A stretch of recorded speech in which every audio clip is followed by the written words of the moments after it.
Ngayong napili na ang mga bagong tagapangalaga, ano na ngayon ang iyong magiging susunod na hakbang? Kailangan silang sanay. Kung hahatiin natin sa ating 5 ang kanilang mga aralin, maaari silang matuto ng iba't ibang paggamit sa mga brilyante. Magandang yun naisip para Perena. Ngunit may panahon pa ba tayo pa magturo? Lalo pat naghahanda tayo sa anong makikilos sa Eteria. Ngunit sino pa ba ang ibang magtuturo sa kanila? Gayong iilan lamang tayo na nakahawak na sa mga brilyante. Nakakalimutan mo yata kami ni Cassiopeia, Hara Perena. Kami ang magtuturo sa mga bagong tagapangalaga. Ngunit nunong Imaw, ikaw lamang ang nandito. Nasaan na ba ang sinuunang diwata? Yan din ang pinagtatakhan ko, Rama Ibrahim. Sapagkat na magsama-sama ang mga sagisa, ay dapat nabuo ng muli si Cassiopeia. Ngunit hindi pa rin ito nangyayari. Kaya palaisipin din sa akin kung bakit hindi pa nagbabalik si Cassiopeia. Liban na lang kung hindi pa tapos ang paghahanap niya sa mga bagong tagapangalaga. Ngunit 5 na ang mga naritong mga sasanayin na tagapangalaga. Ano bang hahanapin ni Cassiopeia? Yan din ang aking katanungan, Hara Perena. Kung may iba pa bang tagapangalagang hinahanap si Cassiopeia, ngunit masasagot lamang ito sa pagbabalik ng sinaunang diwata. At habang tayo ay naghihintay, kailangan din nating harapin ang mga nagaganap na kaguluhan dito sa Encantadia. Hindi natin maaaring palampasin ang ginagawang pagsalakay ng mga kaanib ni Avria sa bawat lugar at ang kanilang mga pambibihag. Isa lamang ang solusyong nakikita ko. Ang kilalanin si Avria bilang karapat-dapat na hara ng Eteria. Ngunit pananagutin natin siya sa kanyang mga paglabag. Na siyang gagawin natin agad-agad. Ngunit bago ito, ibig kong palakasin ang seguridad dito sa Lirey. Nang sa ganun hindi tayo basta-basta mapasok ng mga kalaban. Mash na Maika, nakita mo ba si Sangre Elena? Mahal na Hara, sa aking pagkakaalam ay nasa punong bulwagan pa rin si Sangre Elena. At pinamamahalaan ang mga bilin na iniutos ninyo sa kanya. Nais ko ipatawag mo siya. May bago akong iutos sa kanya. Susunod. May kailangan tayong gawin.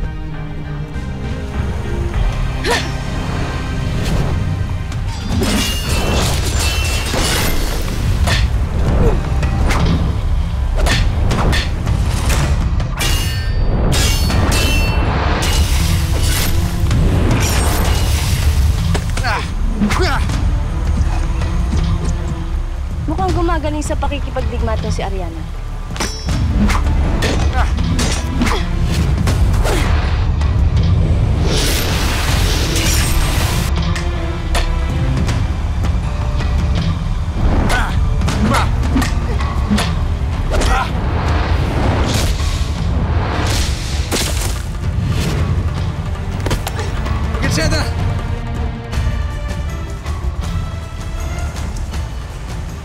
Akala ko, sabi mo hindi ka marunong gumamit ng sandata.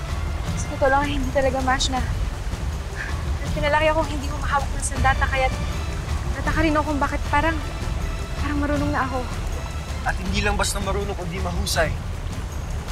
Lalo ko naalala si Ate Mian dahil sa liksi at bilis ng mga kilos mo.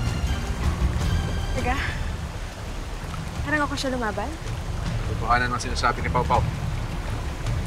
Dating Hara rin ang naaalala ko habang kinakalapang kita kanina. Poltre, tama ng lokahan. Kung naman ang iyong turuan, match na. Ano't nagmamadali ka, Luna? Dahil mahalagang matutunan ko ang lahat ng dapat kong aralin sa maikling panahon. Lalo't may ina akong ibig o pagkagibig. Kung ganun, esta sekto. Agto!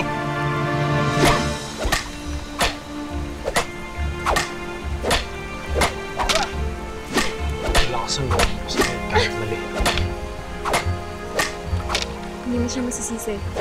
May matinding paghuhugutan niya laban sa mga Italiano. Naiintindihan ko siya. Alam ko ang pakiramdam na wala ng isang ina.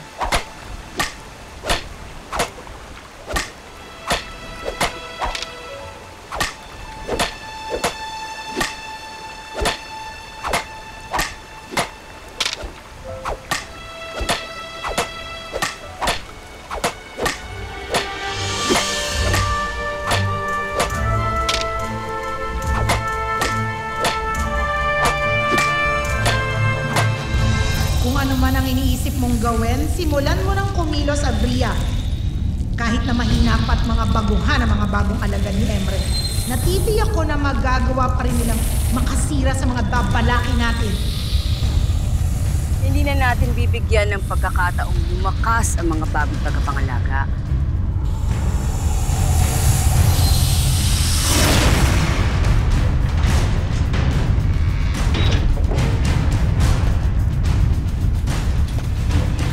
Natatawag niyo daw kami, mahal na Hara.